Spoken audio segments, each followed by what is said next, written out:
గారు ఇప్పుడు ప్రజాపక్ష ఎడిటర్గా ఉన్నారు. గతంలో ఎగ్జిక్యూటివ్ ఎడిటర్ వరకు విశాలాంధ్రలో పనిచేశారు. Senior journalist. ఆయన ముందుగా ప్రసంగిస్తారు. సుబ్బారావు గారు.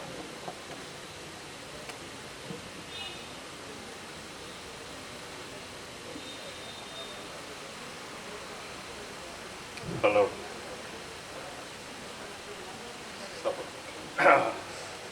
సభలో ఆశీస్సులైన పార్టీ నాయకులు, జర్నలిస్ట్ మిత్రులు, నాయకులు ఈ సభకు విచ్చేసిన అత్యధిక పూర్వ ఎంప్లాయీస్, ప్రస్తుత ఎంప్లాయీస్, అందులో అత్యధికులు నాకు తెలిసిన వాళ్ళే కాబట్టి వారికి కూడా సభాపూర్వకంగా స్వాగతం చెప్తున్నాను. విశాలాంధ్రలో నా జర్నీ 50 సంవత్సరాలు, కంప్లీట్ 50. తర్వాత మళ్ళీ మన తెలంగాణ ప్రజాపక్షం అదొక 6-7 సంవత్సరాలు, అంటే 56-57 సంవత్సరాలు ఈ రంగంలో. అయితే విశాలాంధ్రలో సమస్యలు వేరు, బయట సమస్యలు వేరు, ఆనాటి పరిస్థితులు వేరు, వాళ్ళ పరిస్థితులు వేరు. అసలు విశాలాంధ్రలో ఎంప్లాయీస్ యూనియన్ అవసరమా? ఇది పార్టీ సంస్థ కదా, యాజమాన్యం పార్టీ కదా, పార్టీ నాయకులే కదా వాళ్ళంతా, మీరు అత్యధికులు పార్టీ సభ్యులే కదా, ఇంకా యూనియన్ ఎందుకు అనేది కూడా కొన్ని సందర్భాల్లో వచ్చిన సమస్య రాకపోలేదు.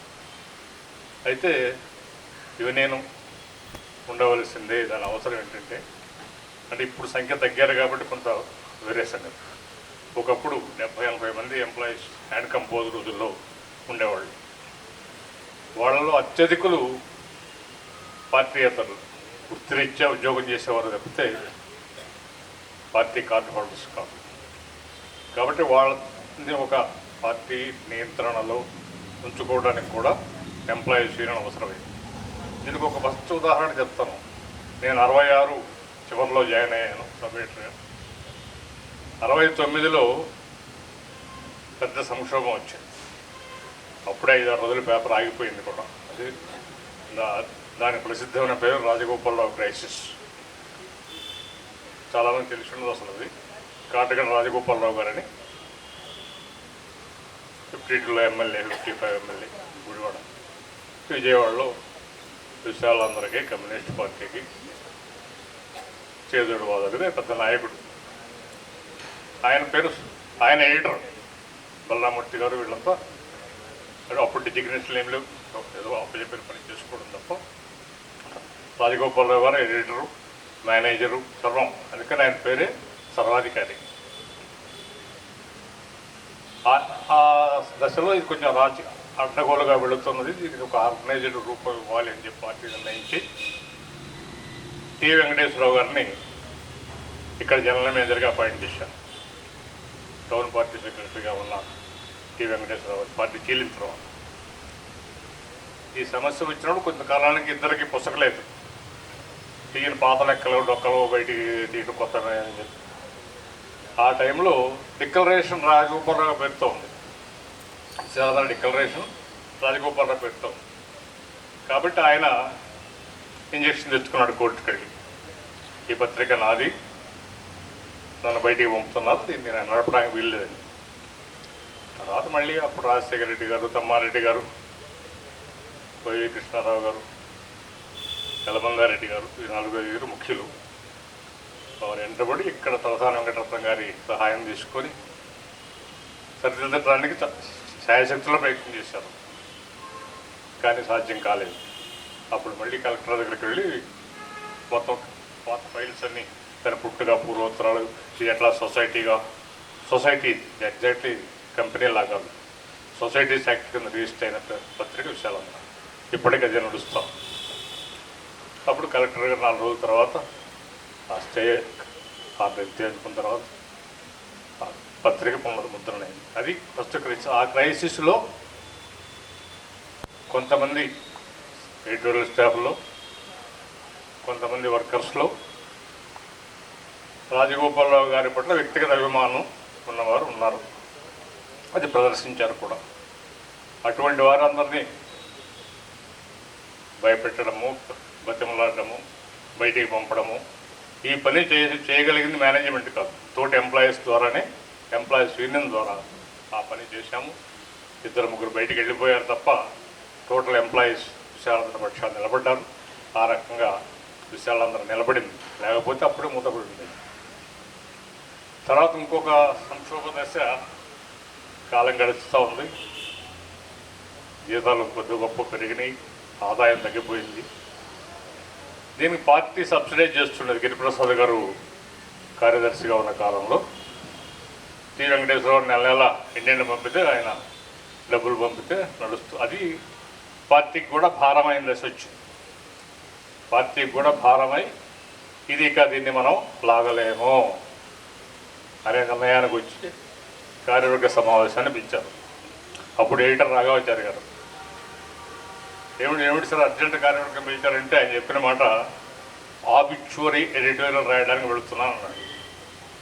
అంటే దీని సమాపన సంతాప సంపాదకీయం రాయడానికి వెళుతున్నాం అన్నాడు. ఇక మేమంతా అయిపోయింది అనుకున్నాం. సరే ఏమైందో అప్పుడు రాజేశ్వరరావు గారు హైదరాబాద్లో ఉండడం, దాసరి గారు గట్టిగా అడ్డం పట్టము, వీరిద్దరు అడ్డం పడిన తర్వాత ఏమైనా పత్రిక నడపాల్సిందే, మీరు ఏం చేస్తారో మాకు తెలియదు. పత్రిక మూసేసుకున్న తర్వాత పార్టీని కూడా మూసేసుకోవడం దశ వస్తుంది మనకి.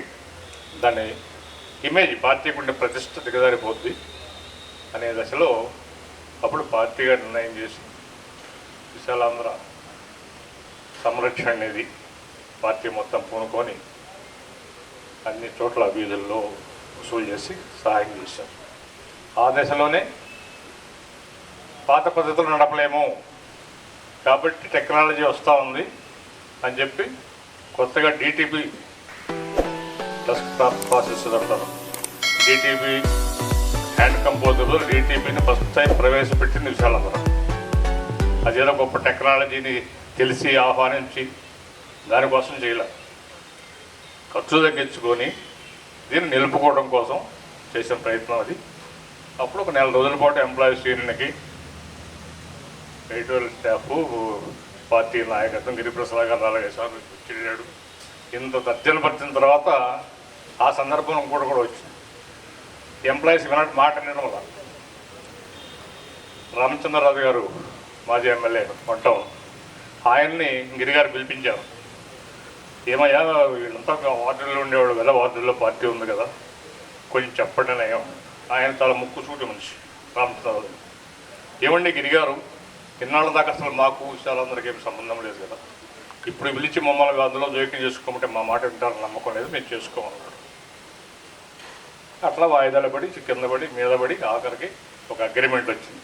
ఆ అగ్రిమెంట్ డబ్బు కోసమే జనం దగ్గర పోగు చేసి వాళ్ళ ఎంప్లాయీస్కి చెల్లించి 45 డేస్ సంవత్సరం సర్వీస్కి 45 డేస్ లెక్కన పరిష్కారం జరిగింది. This was in 1889. అది అయిపోయిన తర్వాత ఎడిటోరియల్ స్టాఫ్ కూడా అప్లై చేశాం. ఎంప్లాయీస్ అయిపోయిన తర్వాత ఎడిటోరియల్ స్టాఫ్ కూడా వాలంటీర్ రిటైర్మెంట్ స్కీమ్ అందించాం.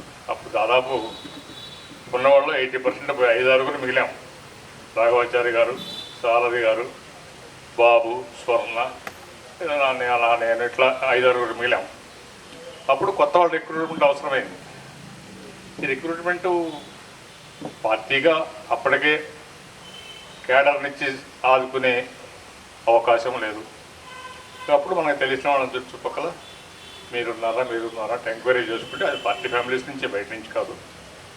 అప్పుడు 5-6 లేడీ కామ్రేడ్స్ విశాలాంధ్ర చరిత్రలో ఒక పెద్ద అధ్యాయం. ఇదిగో మంజరి ఇక్కడే ఉంది, అమ్మాజీ ఇక్కడే ఉంది. ఎడిటోరియల్ స్టాఫ్లోకి 5-6 లేడీస్ కామ్రేడ్స్ వచ్చిన దశ అది. వాళ్ళందరినీ మేము ట్రైన్ చేసుకుంటూ 4 ఇయర్స్ వాళ్ళు చేతి కట్టుకు వచ్చారు, చాలా కష్టపడ్డాం. అదొక దశ.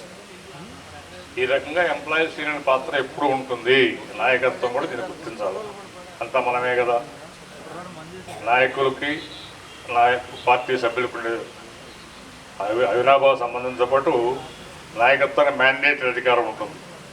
ఏదన్నా ఇచ్చినప్పుడు ఇద్దరు మ్యాండేట్ ఉంటారు. ఆ మ్యాండేట్ కింద వాడికి సంతృప్తి కలిగించాలిగా. కాబట్టి ఎంప్లాయీస్ నెగోషియేట్ చేయడానికి ఎప్పుడు కూడా ఇన్స్టిట్యూషన్లో ఎంప్లాయీస్ అవసరం. అట్లాగే ఇప్పుడు ఇంకొక సంగతి చెప్పాలంటే మన ఆర్గనైజేషన్తో పాటు ఆంధ్రప్రభ, ఇండియన్ ఎక్స్ప్రెస్ అప్పుడు పెద్ద ప్రాబ్లమాటిక్ డేటా సమస్యలు ఉన్నాయి. అప్పుడు కె పూర్ణచంద్రరావు అని కంచర్ల పూర్ణచంద్రరావు సబ్ ఎడిటర్గా చేరాడు. అంటే అంతకుముందు ఏఎస్ఎఫ్లో, యూత్ ఫెడరేషన్లో ఫీల్డ్లో పనిచేసిన అనుభవం ఉంది కాబట్టి ఆ పోరాట శక్తితో కార్మికులు పోగు చేసి ఆంధ్రప్రభలో యూనియన్ పెట్టాడు. అక్కడ అంబటాంజనేయులు గారు సహకరించాడు. ఆంధ్రజ్యోతిలో యూనియన్ ఆర్గనైజ్ చేశారు. ఎక్కువ పోరాటాలు ప్రభలో జరిగిన పోరాటాలు అన్నిటికీ మన యూత్ ఎంప్లాయీస్ యూనియన్ కేకేస్తే 10 మంది రెడీగా వెళ్ళిపోయారు. అంత నిబద్ధత ఉన్న కాబట్టి. అంటే ఎందుకు చెప్తానంటే మన ఎంప్లాయీస్ యూనియన్ మనకే కాకుండా ఇతరులకు కూడా నాయకత్వం వహించింది. కేవలం నాన్ జర్నలిస్టులే కాదు, జర్నలిస్ట్ యూనియన్ కూడా నాయకత్వం ఇచ్చింది విశాలాంధ్ర. ఫస్ట్ సి రాఘవాచారి గారు అప్పుడు ఏపీడబ్ల్యూజీ చాలా చిన్నది, హైదరాబాద్ విజయవాడ పబ్లికేషన్స్ మాత్రం ఉండేవి. 250 మంది జిల్లా కేంద్రాల విలేకరులు మాత్రం ఉండేవాడు కాదు, ఏ పత్రిక కూడా. ఆ దశలో రాఘవాచారి గారు ప్రెసిడెంట్గానో జనరల్ సెక్రటరీగానో 1 టర్మ్ చేశారు. తర్వాత శ్రీనివాసరెడ్డి గారు 74, 76 నుంచి 74 చేరిన దగ్గర నుంచి 76, 77 ఆ ప్రాంతాల నుంచి దాన్ని ఒక అసిధారావృతంగా ఆ యూనియన్ ఆరోగ్యం ఎక్స్పాండ్. అప్పుడే పత్రికా రంగం కూడా ఎక్స్పాండ్ అయింది. మండలాలు వచ్చినాయి, టాబ్లెట్స్ వచ్చినాయి, జర్నలిస్టుల సంఖ్య చాలా పెరిగింది. ఆ రకంగా జిల్లాలో అన్ని తిరిగి వాళ్ళందరూ ఆర్గనైజ్ చేసి ఏపీడబ్ల్యూజీని ఒక బలమైన శక్తిగా రూపొందించారు. అట్లాగే ఇందాక నేను చెప్పిన పూర్ణచంద్రరావు కూడా ఏపీడబ్ల్యూజీ మళ్ళీ ప్రెసిడెంట్ అయ్యాడు. All India news paper employees federation సెక్రటరీగా చేశాడు. కాబట్టి విశాలాంధ్ర జర్నలిస్ట్ యూనియన్కి, నాన్ జర్నలిస్ట్ యూనియన్కి నాయకత్వాన్ని ఇచ్చింది. అట్లా ఇంకొక పెట్టకథగా చెప్పాలంటే కళారంగానికి కూడా చేయించింది. పత్రిక ఇవ్వటం కాదు, వ్యక్తులుగా చెప్తున్నాను నేను. పిచ్చయ్య ఉన్నాడు కాబట్టి చెప్పడం సమంజసం. 74 ప్రజానాట్యం పునరుద్ధరణ విజయవాడ జరిగింది. అంతకుముందు 72లో హైదరాబాద్లో ఫస్ట్ ప్రజానాట్యం యూనిట్ ఆర్గనైజ్ అయింది. అప్పుడు నేను అక్కడ రాయవాది సెక్రటరీ ఫస్ట్. ఇక్కడ 74 నాటికి గంజి వీరా అంటారు.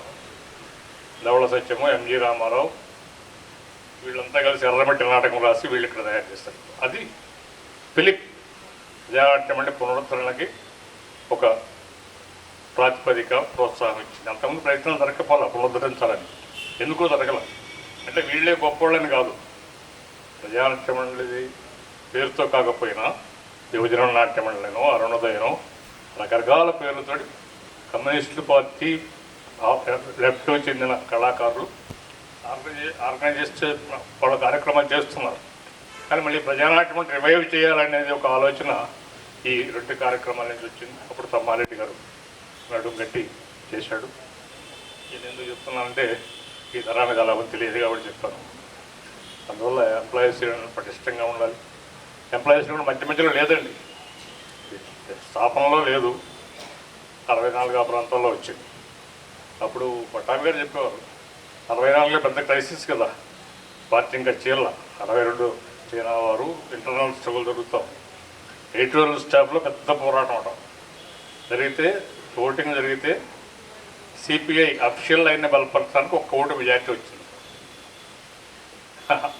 అటువంటి కీలకమైన సందర్భాలు కూడా ఆ రోజు ఆ 1 ఓటు అటు పోయి ఉంటే ఏమయ్యేదో, ఇది సిపిఎంకు పోయేదో ఏం పోయేదో తెలియదు. అప్పుడు వాళ్ళు వచ్చి ఆక్రమించుకునేవాడు కదా. ఇక్కడ పార్టీ లేదు. చీలిక నాడికి 90% అది పార్టీ విత్ సిపిఎం.